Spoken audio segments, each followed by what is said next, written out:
Mesdames et messieurs, bonsoir et bienvenue dans ces programmes Regard sur la République, ces magazines sociopolitiques que vous avez l'habitude de suivre sur les antennes de la première chaîne de business en République démocratique du Congo. À son 5e numéro, nous recevons encore une fois pour vous M. Norbert Yamba, analyste politique, membre de la société civile. Avec lui, nous avons débattu sur l'état des lieux de notre Parlement, la réélection du nouveau bureau définitif et aussi nous avons fait un état des lieux sur la politique congolaise. Encore une fois, je vous laisse le temps de suivre ce qu'a été cet échange avec M. Norbert Yamba, analyste politique, membre de la société civile, et on se retrouve juste après.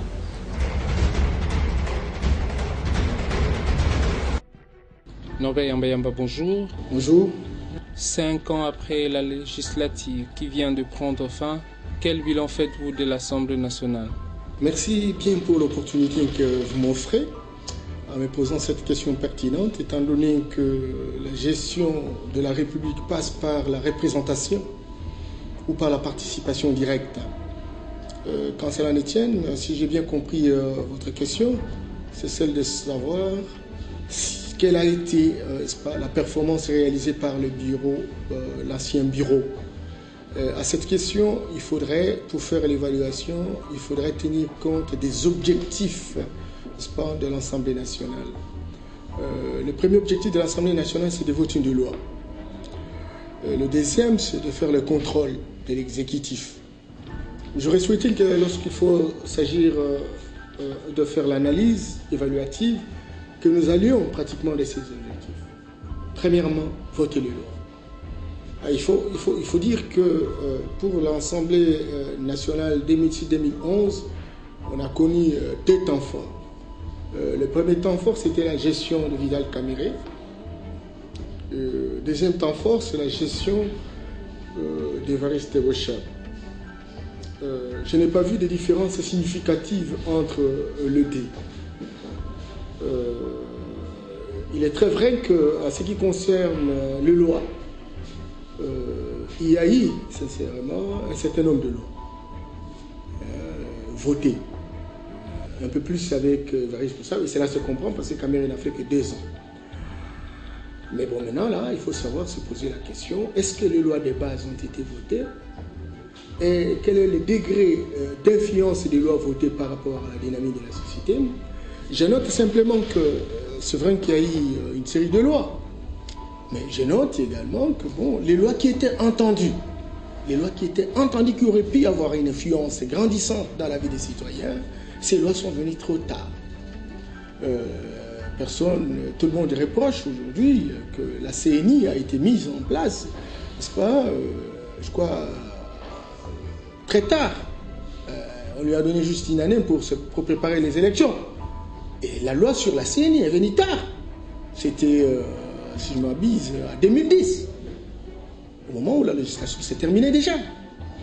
On entendait la loi sur les finances publiques et qui aurait pu faire la répartition des transferts de moyens, de partage des moyens entre le gouvernement central et les provinciales ainsi que les entités territoriales décentralisées. Cette loi est arrivée, je crois, en juin 2011.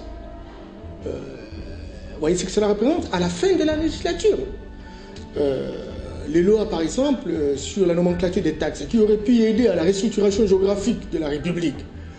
Ces lois qui, parce qu'on ne peut pas faire la décentralisation, on ne peut pas faire le développement sans argent. Et les lois sur les finances publiques, les lois sur la nomenclature des taxes, écoutez, ces lois sont très indispensables. Le gouvernement central n'a pas lâché. Il aurait pu proposer un projet à l'Assemblée nationale, et l'Assemblée nationale n'a pas demandé non plus, et on a fait 5 ans comme ça, sans loi sur la nomenclature des taxes. La loi sur les fonctions publiques nationales, j'allais dire centrales, provinciales et locales. Aujourd'hui, nous parlons de l'efficacité des entités, mais c'est en fonction du personnel qu'on utilise. Et lorsqu'on veut restructurer la géographie de la République, il faut des gens. Or, cette loi qui aurait pu organiser la fonction publique au niveau central, au niveau provincial, au niveau local, n'est toujours pas là. Et l'Assemblée nationale a fonctionné. Si je te pose la question de savoir quelles sont les lois qui ont été n'est-ce pas, voter. Et quelles sont leurs influences par rapport à la dynamique sociale? Vous aurez difficile, franchement, à me le dire, même si ces lois répondent, chaque loi répond à un problème bien déterminé. Mais il y a des lois qui ont des effets d'amplification sur la société.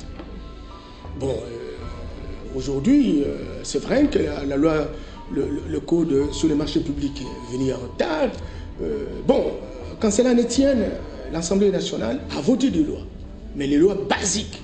Vous avez vu même les lois sur la décentralisation. 4 lois, bien entendu, sont venues un peu plus tard, en 2008, 3 ans après. Vous voyez, et pourtant, on a prôné par la Constitution à l'article 3 la décentralisation, etc. On ne peut pas développer la République si on n'organise pas la République. Et l'organisation de la République, le fonctionnement de la République est une priorité. Parce que toutes les autres lois sont des lois sectorielles qui permettent à la République de fonctionner. Mais il faut l'organiser, il faut voir comment les différents secteurs peuvent se compénétrer. Alors, à ce qui concerne le contrôle, l'objectif du contrôle du Parlement, de l'Assemblée nationale vis-à-vis de l'exécutif, là, sincèrement, il y a beaucoup de choses à dire. Avec Caméré, il y a eu plus de centaines de résolutions qui ont été prises, demandant à l'exécutif de répondre à un certain nombre de préoccupations, de se conformer à un certain nombre de dispositions. Rien n'a été fait. Lorsqu'on regarde la gestion de Raïs Bouchia, il y a eu aussi des recommandations. Visiblement, pas très agissantes. Mais en fait, c'est comme si c'était avec Caméré. Donc, il y a eu des résolutions, c'est vrai, mais qui n'ont aucun effet d'entraînement sur la société. Alors, à ce qui concerne les contrôles de l'exécutif, les différents ministères, j'ai entendu un jour un ministre dire, lorsqu'on voulait l'interpeller au Parlement, à l'Assemblée nationale, dire que non, là nous sommes majorité, l'opposition est en train de se tromper d'adresse. Lorsque je serai là, nous avons la majorité, quelle que soit l'ampleur du problème, et donc, nous finirons par sortir. Plus personne ne va prendre des décisions contre nous. Et il avait raison. Les faits l'ont démontré. 5 ans durant, aucun ministre, bien qu'interpellé, n'ont pas été véritablement sanctionnés. Et même s'il y a des faits très flagrants, qui auraient pu nécessiter des sanctions, etc. Et donc, l'Assemblée nationale, aujourd'hui, n'a pas encore véritablement joué son rôle de monitoring. Parce que vous savez, lorsqu'il n'y a pas un système de surveillance mutuelle, s'il n'y a pas un système de contrôle, si les gens ne se sentent pas suivis, contrôlés, ils versent dans la dérive. Et l'Assemblée nationale, c'est contrôler ceux qui ont la gestion, le patrimoine de la République, pour qu'ils puissent répondre aux préoccupations de la population. Alors s'ils ne le font pas, simplement parce qu'il y a complicité entre l'exécutif et le législatif, moi je pense que c'est une dérive. Moi je pense que c'est une façon de se moquer de tout un peuple. Je pense qu'on ne peut pas s'en sortir si on est dans cette dynamique. Ça c'est évident. Donc, on a vu un Parlement, une Assemblée nationale, je m'excuse beaucoup quand je parle Parlement, je vois aussi les Sénats, parce que Moutandis, ils sont les mêmes en fait. Ils ont fonctionné de la même manière. Et donc, il y a eu un problème de sanctions. Aujourd'hui, on parle de l'impunité. C'est vrai que beaucoup de ministres qui ont été de mauvais gestionnaires, reconnus, qualifiés même de coulounats à cravate, etc., mais qui n'ont jamais été poursuivis. Combien de fois on a vu les membres de l'exécutif se taper des richesses insolites, etc. On nous a même démontré à la radio, à la télévision, qu'il y en a même ceux qui avaient été visiblement très riches. En peine quelques mois, ils se tapent une radio, ils se tapent une télévision, et personne ne le contrôle, personne ne le poursuit, ni la justice, ni le Parlement. Or, la société a organisé un certain nombre de garde-fous et qui dissuadent les comportements des uns des autres. Donc, disons simplement que bon, l'Assemblée nationale a existé, elle a fait ce qu'elle pouvait faire, mais ça n'a pas beaucoup apporté à notre peuple. Ça a apporté aux membres de l'Assemblée nationale parce que non seulement ils ont eu des avantages à l'intérieur de leur camp politique, mais également ils ont eu des moyens colossaux au détriment par exemple des policiers, au détriment des fonctionnaires de l'État, au détriment des paysans, au détriment des journalistes, au détriment des menuisiers, des charpentiers, toute la jeunesse, etc. Et voilà, c'est comme ça que vous avez vu, on est parti de quelques candidatures en 2006. Aujourd'hui, on est arrivé jusqu'à plus de 18 000 candidatures, simplement parce que c'est un refuge économique. Et donc, l'Assemblée nationale aujourd'hui est considérée comme un refuge économique, où facilement on peut se taper une voiture, facilement on peut se taper de voyage, facilement on peut se taper un peu d'argent, etc. Surtout lorsqu'on est en accointance avec l'exécutif qui est bicéphale.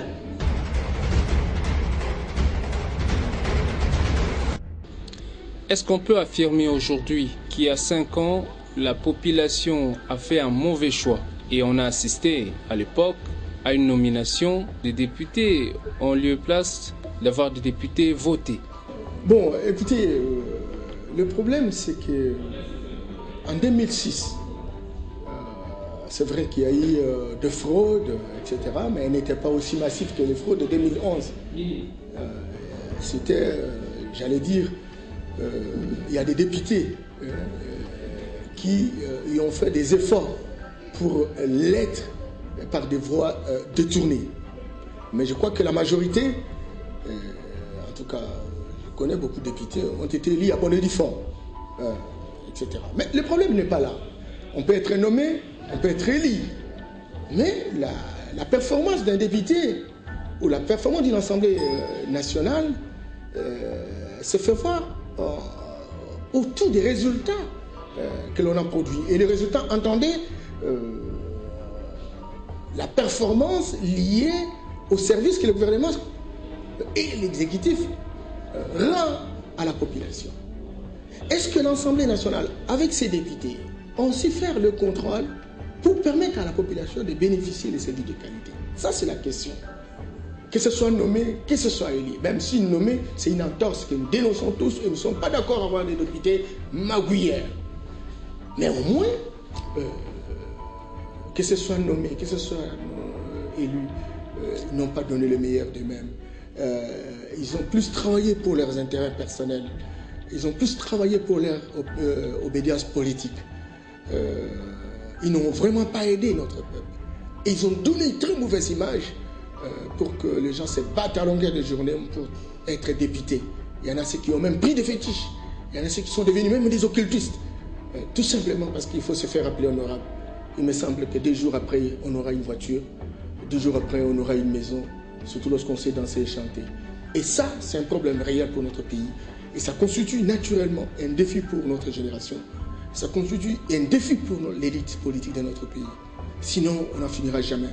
L'image de notre pays marquera le monde d'une image malsaine, d'une élite irresponsable et immorale. Et ce n'est pas bon. Parce que là, on aura trahi même les innocents. Et nous avons la responsabilité, la jeunesse aujourd'hui, les journalistes aujourd'hui, toutes les institutions de dissuasion, la police, la justice, de travailler fort pour redorer le blason. Et c'est comme ça que nous entendons que, bon, avec la Cour suprême de justice, avec tout ce qui est comme contentieux, que la vérité des yeux ne triomphe. Nous avons tous vibré au rythme des élections dans notre pays, entre autres celui des députés. Est-ce qu'il y a eu un changement 2006 et 2012? Bon, il faut dire que par rapport à 2006, je vous ai dit qu'au niveau de... Il y a eu moins de partants où on retrouve encore des têtes qu'on ne pouvait peut-être plus revoir. Bon, non, il n'y a eu plus de partants. Il n'y a plus de partants, il y a beaucoup d'entrées, etc. Vous savez que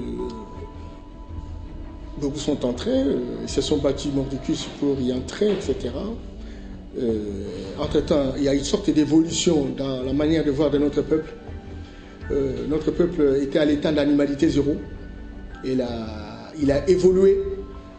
Il est en train de sortir de la résignation et de la naïveté. Et il a tenté de sanctionner un certain nombre de députés, en fait. C'est comme ça que vous avez vu, même ceux qui entrent, beaucoup d'entre eux ont manigancé. Mais sinon, si ça ne dépendait que notre peuple, beaucoup seraient sanctionnés. Et on aurait moins de 10% qui entreraient. Parce qu'en fait, notre peuple n'a pas ressenti les effets de ce qui représente la performance de cette Assemblée nationale. Alors maintenant, à la différence d'aujourd'hui, c'est tous les populistes qui se mobilisent pour être à l'Assemblée nationale. Tout celui qui a fait un nom simplement parce qu'il a été chanté une fois, etc. Ou soit il a dansé en public et qu'il a fait un petit nom, je ne sais pas, quelque part, etc. Et ce sont tous ces gens-là qui voulaient devenir députés, au point que nous puissions aujourd'hui obtenir plus de 650 camps de contentieux. Et lorsque vous regardez le profil des personnes qui ont postulé, etc., pour la plupart, ce sont des populistes. Et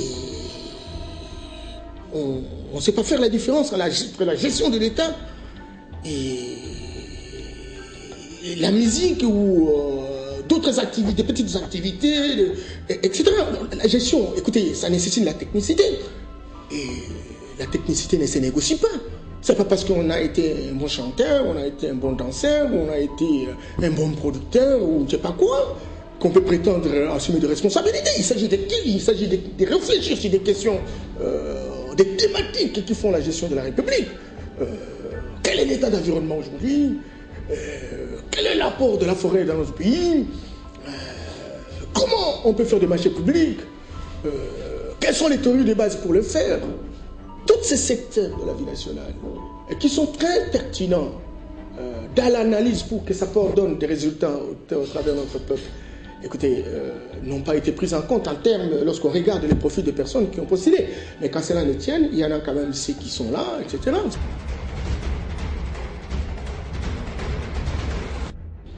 Monsieur Norbert Yamba, d'après vous, quel est le vrai profil que doit avoir le président de l'Assemblée nationale?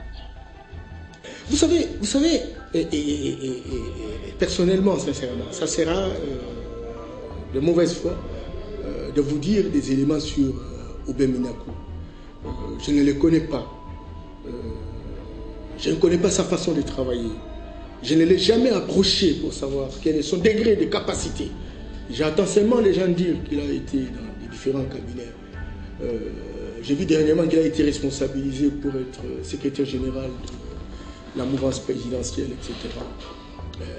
Bon, ces critères-là ne suffisent pas pour que moi je puisse donner une appréciation, dire oui ou non, et il mérite ou il ne mérite pas. C'est important. Parce que généralement, dans beaucoup de tiers, il y a des personnes, lorsqu'on les nomme, on connaît ce qu'il a véritablement fait.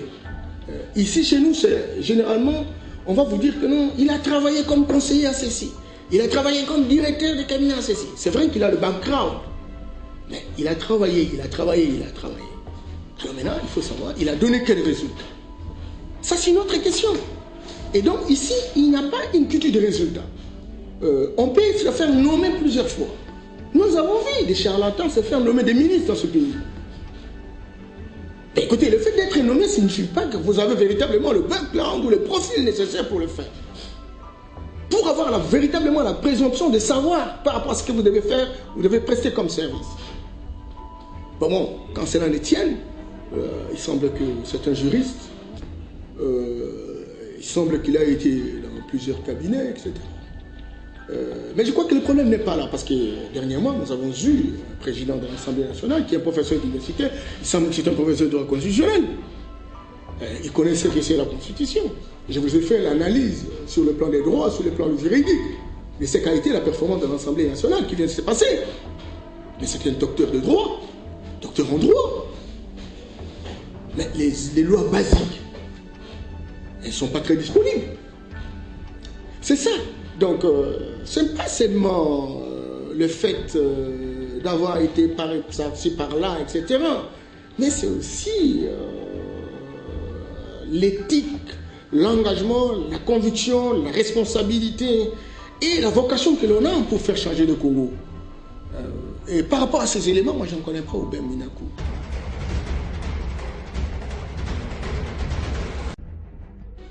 Par rapport au boycott auquel nous avons assisté, les membres de l'opposition au sein même de l'Assemblée nationale, apparemment ça affiche encore le même décor d'une opposition qui cherche à tarder encore les choses. Et je m'excuse beaucoup, messieurs Christian. Je ne veux pas vraiment pas être à la place de l'opposition. vous savez ce qui s'est passé dans notre pays. Vous savez les aléas des élections de 2011. Vous savez les difficultés qu'il y a de réconcilier la classe politique. Vous connaissez ce qui représente la crise dans notre pays aujourd'hui. Vous savez les suspicions, vous savez les préjugés. Et tout cela a permis aux députés de réfléchir sur un règlement intérieur qui permettrait de rapprocher les uns les autres, qui permettrait de partager les responsabilités pour qu'ensemble, ils puissent voir dans la même direction. C'est comme ça qu'il a été retenu, vous le savez, des postes pour l'opposition. Des postes insignifiants, ça c'est évident. Mais ça permet naturellement pour des grandes décisions stratégiques que l'opposition y participe et qu'elle apporte son point de vue. Vous savez que sur le plan de droit, l'opposition n'aurait pas accès au bureau. Mais pour décrisper, dédramatiser l'atmosphère des relations politiques, et donc on a souhaité que l'opposition soit dedans. Et malheureusement, lorsque l'opposition accepte, encore que vous savez que même au niveau de l'opposition aujourd'hui, il y a des tendances qui se dessinent, il y en a une tendance qui croit qu'y aller, on ne fera rien étant donné cette majorité mécanique, artificielle, qui risque pratiquement à tout moment d'être robotisée et de remettre en question toute la dynamique de la reconstruction de la République. Et c'est comme ça que cette tendance est restée en dehors. Cette tendance est restée et elle est pilotée par une personne, pas la moindre, etc. Et voilà, il y a une tendance qui a crié que voilà, il faut continuer le combat à l'intérieur comme à l'extérieur. Il faut entrer au sein de l'Assemblée nationale. On ne peut pas laisser les gens simplement prendre des lois. Et même, on ne peut pas laisser les gens gérer, concevoir des budgets, élaborer des budgets pour la République, etc., sans savoir les affectations. Et ce groupe a accepté. Mais maintenant, il était de bon sens pour que le gouvernement de la République, non, j'allais dire la majorité présidentielle, qui a accepté de manière de bonne foi qu'on réserve des places, confie véritablement à la vraie opposition. Alors aujourd'hui, ce qui se passe, c'est quoi? C'est que comme il y a des oppositions, une opposition figurante, une opposition qui n'est pas opposition, mais qui n'a aucune éthique. Non, j'allais dire une éthique, étiquette. Et donc cette opposition-là, en acquaintance avec la majorité, qui a évité de jouir d'avoir un bureau monocolore, qui a évité, et de bonne foi, pour faire avancer les choses, mais qui visiblement tombe dans ces erreurs traditionnelles de tout prendre. Ça veut dire en fait, même si de bonne foi, la majorité a voulu partager le pouvoir au sein du bureau avec l'opposition, mais elle fait finalement le choix des opposants qui doivent être au bureau. Et écoutez, il ne peut être au bureau que quelqu'un qui visiblement est en acquaintance, a été, non, j'allais pas dire acheté, mais quelqu'un qui partage les mêmes vues qu'eux. Et alors, ce monsieur-là n'est plus opposant. Alors maintenant, moi je pense, sincèrement, et c'est là justement que j'ai lancé un mot, même à Oubem Minakou, qui est encore, qui est au flair de l'âge, etc., et qui peut pouvoir sauver aussi notre génération. Parce qu'on ne peut pas comprendre que on ait donné la possibilité à l'opposition. Et la vraie opposition, vous avez trouvé, l'UDPS a 42 députés. Et le président de l'UDPS conteste jusqu'aujourd'hui, mais il y a quand même la majorité des députés qui sont là, qui est là. Il y a la MLC, il y a l'UNC, etc. Alors maintenant, il faut que pour le cas d'espèce, lorsqu'il s'agit d'avoir un deuxième vice-président, c'est sympa. Quelqu'un de l'UDPS, sans genre, etc. Il dit, moi je suis candidat. Mais il faut qu'on laisse quand même aussi les membres de l'UDPS qui sont dedans. Et l'opposition, d'une manière générale, s'est réunie pour dire, nous choisissons telle personne. Mais aujourd'hui, comme toujours, dans la bassesse la plus absolue, dans l'immoralité et l'irresponsabilité, on essaie en aparté de s'entendre avec tel, nous poser la candidature, comme nous sommes majoritaires, ben nous allons robotiser l'Assemblée et vous allez gagner. À ce moment-là, vous allez travailler pour nous. Alors, c'est ça cette image-là qui ne rassure pas. Je dis, Seigneur, hier en 2006, c'est la même chose. Aujourd'hui, c'est la même chose. Finalement, et l'avenir de nos enfants, finalement, comment on peut avoir une classe politique qui ne peut faire que des choses qui, visiblement, remettent en question l'image et l'honneur de notre pays, de l'élite de notre pays? Ça, c'est un problème. Moi, je pense que vous avez même suivi avec le Palou, j'ai suivi Mayobo hier, qui disait que voilà, on leur a imposé quelqu'un. C'est comme qui dirait qu'en fait, au sein du Palou, il n'y a pas de personnes compétentes par rapport à ça. c'est la légitimité du choix de la personne qui doit représenter un parti ou un groupement politique doit relève de la base naturelle. Et la base naturelle, c'est l'ensemble des députés de l'opposition dont on a confié cette responsabilité, ces différents postes. Et alors maintenant, quand on dit non, on va dans ce flou artistique d'une assemblée générale robotisée jouant le rôle d'une caisse de résonance, traditionnellement reconnue, on croyait que les choses allaient changer, etc. Et voilà, on se trouve dans cette situation. Et cette image-là me fait peur, ne me rassure pas. Moi, c'est fini. J'ai déjà gâché. Ma vie, ce n'est plus bon. Ce n'est plus... moi, la vie est derrière. Mais mes enfants, les reviennent encore devant. Les enfants de mes enfants. C'est ça, justement, l'essence. Quand on prend le risque de dire ces choses-là, c'est parce que à travers le monde, on ne nous respecte pas à cause de ce petit mangouillage inutile qui n'apporte presque peut-être rien. Et donc, on ne sait même pas sauvegarder les apparences. Et même un petit de l'école primaire peut savoir que voilà, tel coup est mijoté par tel.